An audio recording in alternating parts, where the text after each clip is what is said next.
first down. They hand off to Marlon Mack. Huge hole, 50-yard line. He's at the 40, still going near sideline. He's at the 10. He's at the 5, and he will score. Touchdown, Marlon Mack. Touchdown, INDY.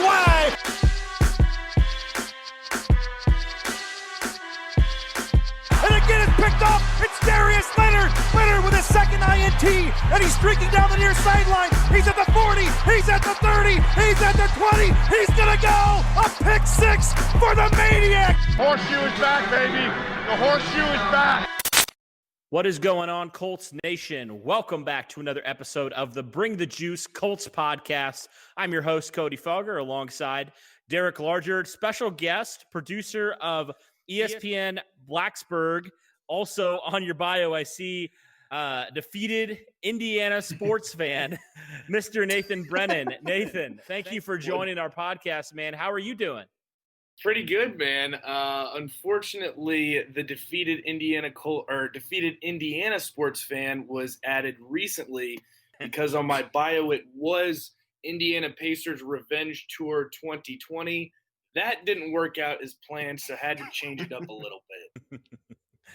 Yeah, Absolutely. I was gonna ask you about that a little bit, but first thing I gotta ask before we do anything here, just wanted to ask how you're doing. How are you doing with safety wise? Because I know what's going on in the country right now. Everybody's going crazy, but how have you been? Have you been safe? Staying safe? Family doing well and everything? Yeah, man. So I'm actually in Blacksburg right now, Blacksburg, Virginia. So it's a college town centered around Virginia Tech. So we got all the students back roughly 2 weeks ago. So we've had a decent spike in COVID since then. I've been healthy. For the most part, my friends have been healthy, a few here and there. And then my parents are a little bit older, so they're in Richmond, and they're staying as safe as possible. What about you guys? Now, you guys are both in Indiana, correct?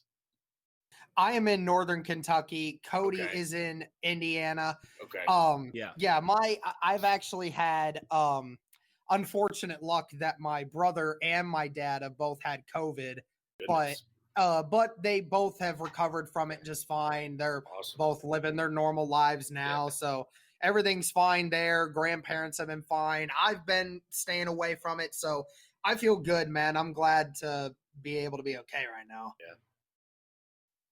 Yeah, and I've been good too, man. And it's just a weird time right now, obviously, for everything happening. Just with everything going on. But yeah, it's been good, man. So Nathan, I wanted to talk first about, you talked about the Pacers already. Let's talk about the Colts, because this obviously that's what we do here on this podcast. I'm curious for you, man. When did you start following the Colts, and really, what was your story on becoming a fan of the team? Yeah, so both my parents were born in Speedway, Indiana, born and raised. They lived there until their late 20s, went to the same high school. My dad went to Notre Dame. Mom went to Ball State. So I've always had the Indiana ties.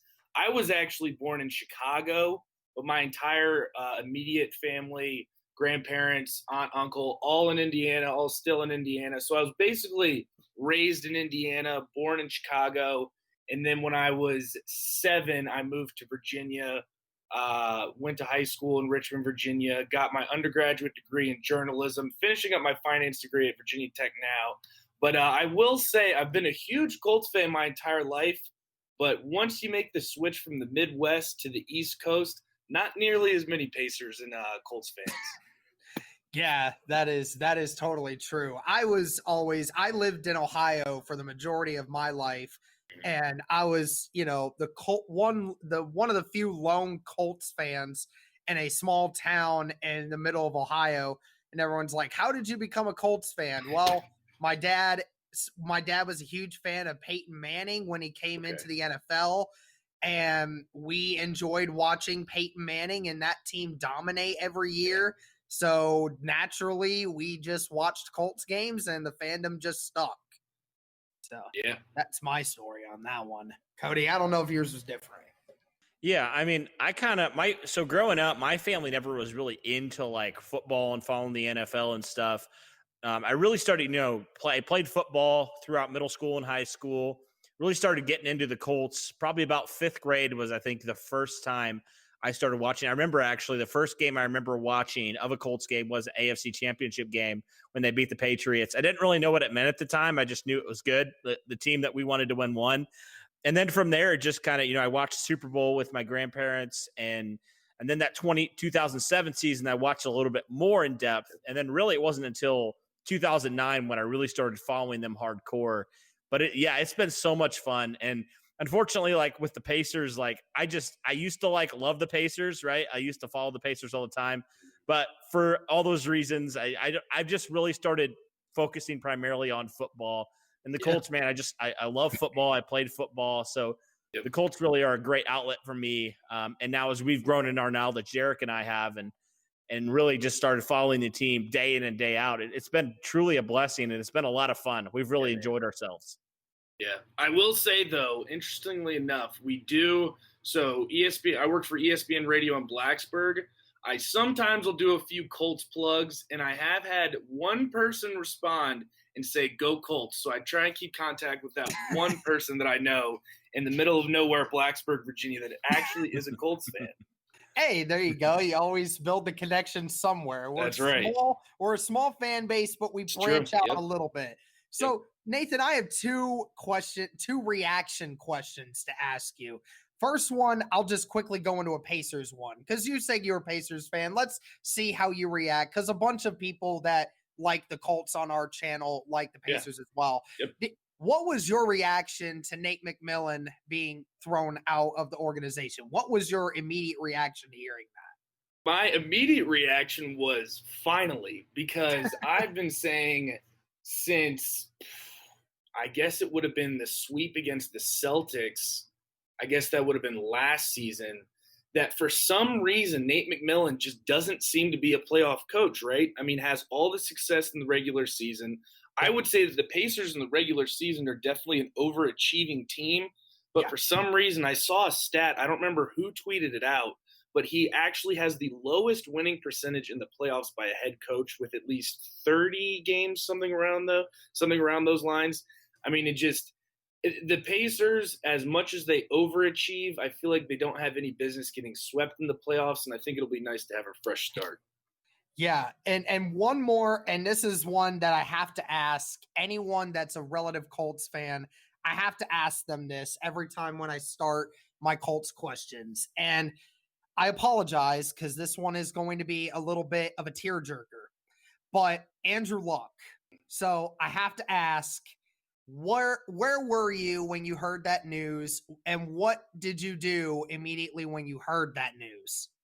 So believe it or not, so this was last year. This would have been my senior year at college.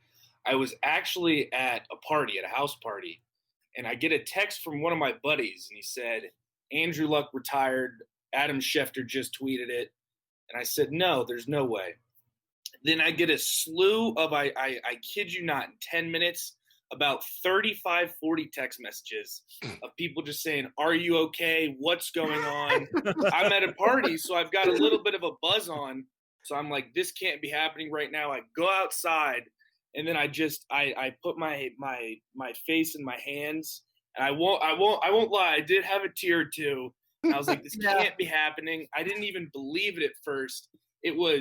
It definitely was not the right place to be in when I heard it, but it was definitely brutal, and still to this day can't even really grasp the reality that happened. Yeah, I'm sorry. I know that everyone on our channel doesn't like it when we talk about it, but I have to ask, just because everybody's story is different when they heard that, because that's not just Indianapolis fans reacting to this. That was the whole sport world was thrown away at the fact that a top 3 quarterback in the NFL in his prime all of a sudden just decides, I'm gone. So, Cody, I'm sorry I had to bring that one up, but let's get into something more of a Colts-related now. Man. So. Yeah, for sure. Well, talking about the Colts, they had a lot of new additions this offseason, whether that be DeForest Buckner for the 13th overall pick, acquiring Phillip Rivers in free agency, Xavier Rhodes.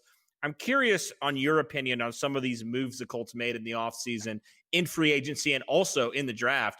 What is your overall perspective as a Colts fan on this team and the state of this team and really what they've done this offseason?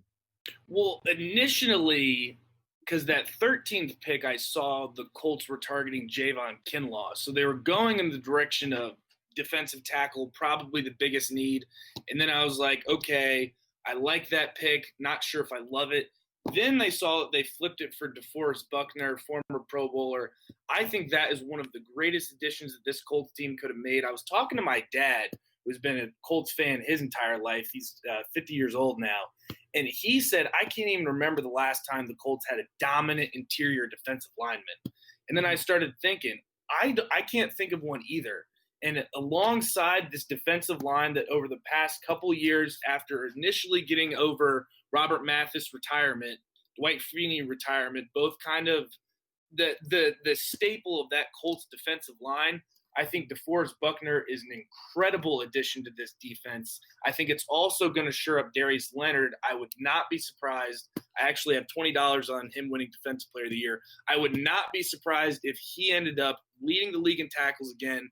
And I will say, too, at first I was wanting T. Higgins, but now that I've watched some more film on Michael Pittman, I do like the pick. I liked T. Higgins at first, but I like that Rivers is going to finally have kind of that big-bodied receiver that the Colts, again, in recent memory, I just can't think of one.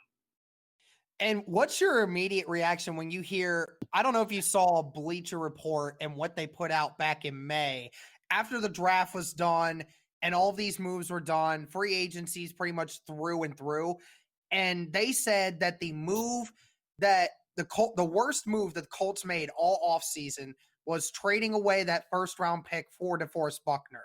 They said that was the worst move that the Colts made all offseason, which is quite amazing because I would have thought that Bleacher Report would have said that giving Phillip Rivers a $25 million deal for 1 year would have been the worst move, or maybe going after Xavier Rhodes, because I don't know how much Bleacher Report likes Xavier Rhodes, but like, how do you respond to that when you hear Bleacher Report saying that getting Buckner for that first round pick was a bad move? Yeah, I just don't.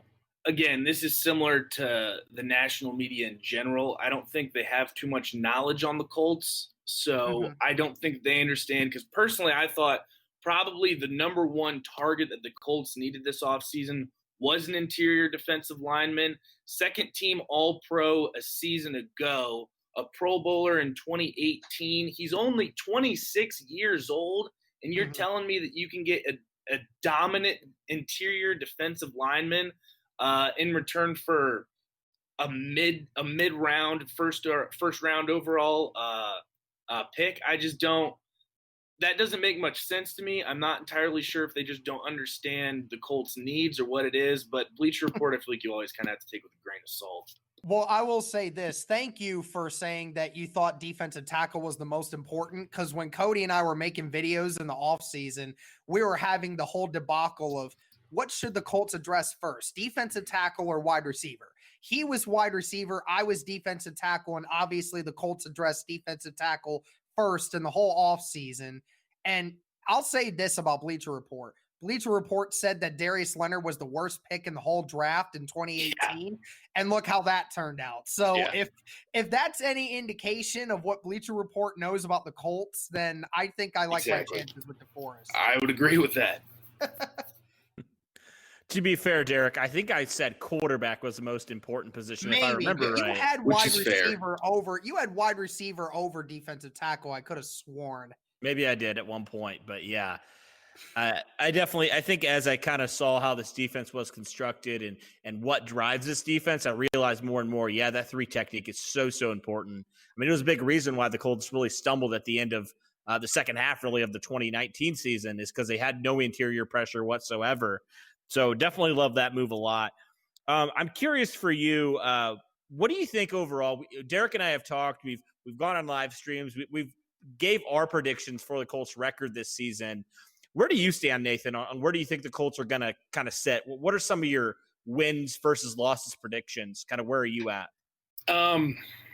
So I've gone through this a couple times, gone through the schedule, looked through it in total, and gone back and forth. I will say Vegas normally is pretty right. I'm pretty sure they still have them at 9 wins.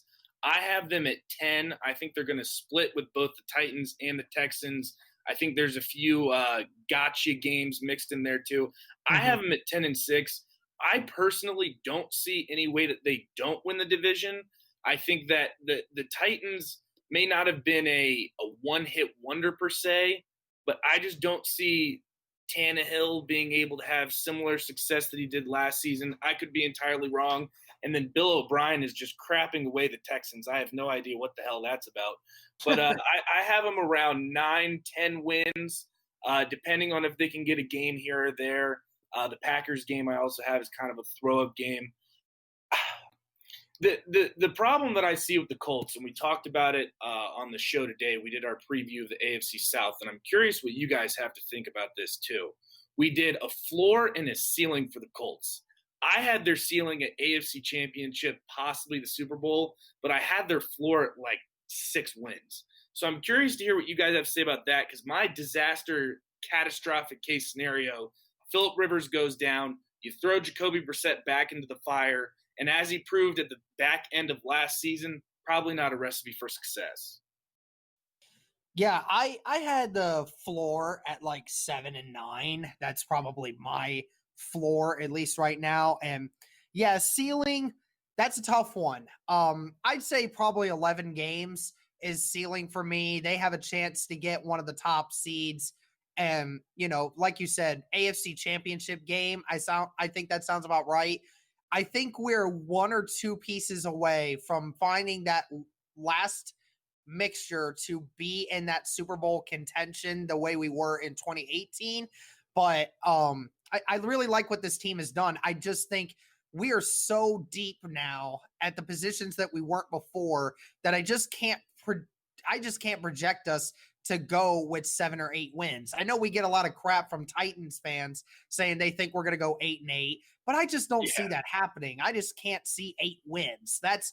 We're going to contend for the playoffs, especially with 7 spots this year. They totally are going to get in the playoffs. It's just a matter of how deep. And with that run game, I mean, we can run teams down. It certainly does make for a good mixture for playoff football, though. Mm-hmm. Yeah, and I think for my floor, it's probably 8 wins. I mean, last year the Colts were 7-9 with Jacoby Brissett as their quarterback, and he missed a game. So even if he is about the same quarterback he was last year, on paper the Colts have gotten a lot better. So I feel like that at least translates to 1 more win than they had last season. But I think my ceiling is probably 12 wins. I could really see that happening if Phillip Rivers goes back, reverts kind of back to 2018 Phillip Rivers in a way from an efficiency standpoint and all that stuff.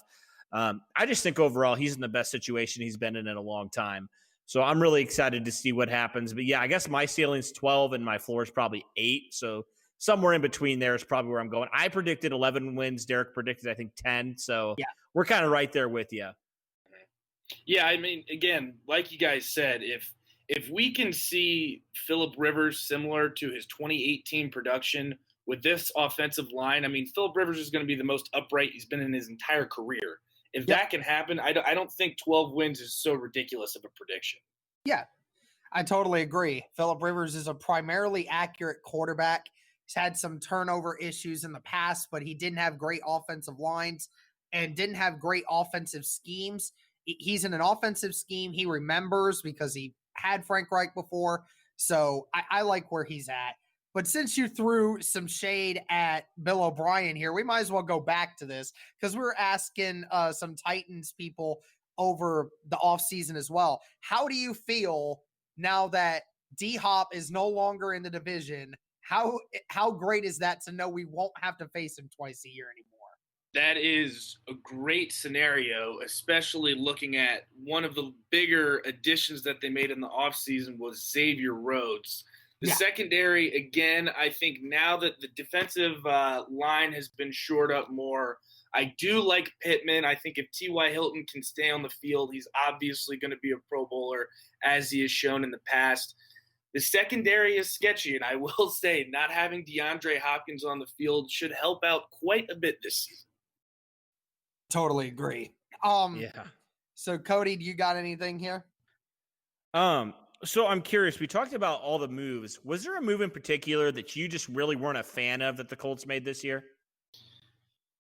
I wouldn't say there's one I wasn't a fan of. I will say this was just a couple days ago. Officially, it's Rodrigo Blankenship that the Colts are going to be rocking with this season. I liked Chase McLaughlin. I thought the second half of last season, he showed promise. I mean, again, as Colts fans love Adam Vinatieri, but thank God that's over. That was time for him to just leave. Because, I mean, that's a possible 10-win team. You take away a few Vinatieri mishaps. That one, I wouldn't say that I don't like it because, obviously, I'm an ACC guy, Virginia Tech fan, so I follow the ACC a lot closer than the SEC. I know Blankenship was good in college. I'm not sure what you're going to get there. I would have gone with McLaughlin personally. I don't know if you guys have closer ties to the organization to know why they went with Blankenship, but that one definitely surprised me a little bit. Yeah, it really surprised me too. I was really shocked the Colts decided to roll with him, especially considering, the awful, like you mentioned, awful kicking situation that McLaughlin came into last year. And I thought all things considered, he kicked pretty well for the Colts. So I was genuinely shocked when the Colts decided to roll with Blankenship. But kind of hearing Chris Ballard and Frank Reich talking about that, because they were asked that question, obviously, there was only certain days that the media was out there seeing them kick. And so, Frank Reich at one point said, there was days on end where he was not missing at all. So I think that was it. And it was so close. The Colts kind of ultimately decided that they liked the upside a little bit more of him, which I get that. But I think overall, kind of looking at the two scrimmages the Colts had at Lucas Oil Stadium, I mean, Chase McLaughlin outperformed him. I mean, he was only one more kick better, but still, like, he outperformed him. I felt like he was winning the kicking competition. All signs pointed to that, and then the Colts go and make the move. I wasn't a huge fan of it myself personally because I felt like, like I mentioned, I felt like Chase was the veteran. You kind of give him the nod, and unless he's historically bad, you give it to him. So, I mean, overall, I was a little bit shocked by that. Yeah. I'm still not a huge fan of it myself. It's just one of those situations that, I mean, the Colts haven't had to deal with kicking issues really in a decade. So, I mean, last year was really rough. So I just hope that they went the right decision. Yeah, I certainly hope so. I know Colts fans really aren't happy with Ballard and Reich when it comes to kicking decisions. It's been one of the few things that Colts fans have really questioned them on. And let's just hope that's not another one of those. I was surprised that McLaughlin didn't win it either. But since we talked about negative ones or decisions we were reconsidering, let's talk about the most interesting moves. I mean, outside of Buckner and Rivers, because everyone talks about them. You look at some of the other moves. They brought in Trey Burton. They brought in Xavier Rhodes. They obviously drafted Julian Blackmon. They brought in guys like Pittman and Jonathan Taylor. What are some moves that really shocked you or made you go, wow, that was a great move through free agency and through the draft? Well, again, I think that the DeForest Buckner it's just such a good move on everything that I can imagine. If there's one move that the Colts made, it would be that. I still am a little bit in disbelief that Bleacher Report said that. I think that was kind of foolish. Xavier Rhodes, I think this is kind of like a show me what you can do, 1-year deal. We'll see what happens. Mm-hmm. Phillip Rivers, I'm assuming, is probably the same way. I will say, though, I had a fantasy draft last night, and they had Jonathan Taylor actually listed pretty highly. I'm interested to hear what you guys kind of know. I don't know if you know kind of which direction the Colts are headed. Marlon Mack last season, 1,000-yard guy, arguably the best offensive line in football. I mean, this is just an absolute two-headed monster. I didn't see, especially trading up into the second round to get him, was not expecting that at all. But I think that's going to be one of those moves to watch and say, if they can get this thing rolling, there is no team in the NFL that can stop that. Yeah, I mean, we've been getting a lot of do the Colts get 2 1,000-yard rushers this year? Because, I mean, it has happened, but it obviously just doesn't happen a lot because you don't usually use 2 different running backs that much. But given the circumstances of the Colts really want to run the football, right? We know Coach Reich wants to be a top 5 rushing attack in the NFL. And Marlon Mack had 1,200 yards last season, and we were number 8. So you bring in a guy like Jonathan Taylor, another guy that in the open field makes plays. He wears you down because when you're 6'1" and you're 230 pounds and can run a 4.3 940. I mean, that's amazing just how quick and strong he is. I mean, Sirianni said, this is a 1-1 punch. This isn't a 1-2 punch. You can use both of these guys in the same way, and they play the game so well. So, I mean, people were shocked that Marlon Mack would get the start, but I mean, in the scrimmages he's had, in the first one specifically, he had a bunch of big runs in that scrimmage. So Marlon Mack looks like he's not lost a step at all. So I'm really excited for Jonathan Taylor. I remember when he got drafted, my mouth was open. I didn't know like how to react to this. I thought Colts Twitter was going to be like, why in the hell would you draft a running back? And I think a lot of us were like that. We're like, you know, you had Marlon Mack. Why didn't you go somewhere else with that direction? You know, but I think right now, when you're looking at everybody's attitude towards it, what Jonathan Taylor brings and behind this offensive line, like you said, this team is going to be one of the best teams at running the football. They're going to dominate up front. They're going to wear teams down, and that would be great for late game, because if you can dominate in the trenches and in the run game like that, your offense has a much better chance of succeeding late in the game if you're able to wear a defense down like that. Yeah, for sure. Well, Nathan, thank you so much, man, for coming on and talking a little bit of Colts football. I really appreciate it, man, and really appreciate you taking some time out of your schedule to just talk about the Colts. It's crazy that the season's super close. I can't even believe it's officially week 1. It's here. It's crazy. Thursday Night Football is coming very soon, so I can't believe it, man. Especially after everything that's happened in recent months, it's actually unbelievable to even imagine that this is happening. But before I go, I'll ask you guys one thing. Okay. Jacob Eason, possible long-term solution or no? Cody, you want to start with that one? Sure. This is a great question because unfortunately we weren't really able to see much of him beyond what we heard about, you know, some of the scrimmages and some training camp. This is like, for me, it's just like, this is the question that I can't give you an answer for because we just don't know at this point. I mean, certainly from a arm talent standpoint and, you know, just the talent that we think he has and he possesses certainly has the makings of a franchise quarterback. But I mean, that's a huge task, obviously. And the Colts, there's a reason why he fell to the 4th round. You know, we know that he had tremendous talent and a lot of people were projecting him potentially 2nd round. I even saw some people projecting him maybe late 1st round. Yeah. So I do think he has the talent potentially, but, you know, really, and from all indications, it seems like he's had a pretty good camp as well. So it's really going to be interesting to see like live bullets, how he reacts and how he plays. Right now, I just can't really say. It's hard to say that. Derek, I don't know if you have anything else to add. I can't really say yes or no definitively right now, though.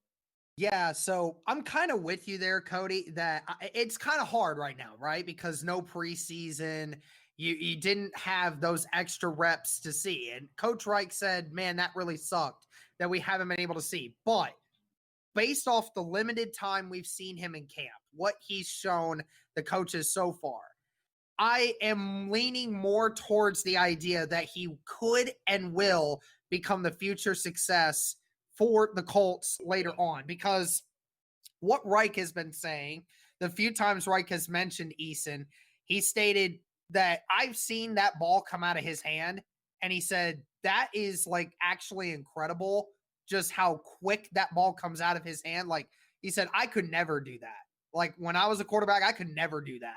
That arm speed, that's incredible. And Sirianni has said, like, look, in the limited time that he's gotten with the backups, he's looked really good. He's been surprisingly accurate. The ball just pops out of his hand. So hearing the limited snaps, but he's been accurate and he's been taking advantage of those snaps when he's in, it leads me to think, and Sirianni also mentioned that he's going through his progression so much quicker than what we originally thought. And that speaks volumes to me, because that was the biggest critique.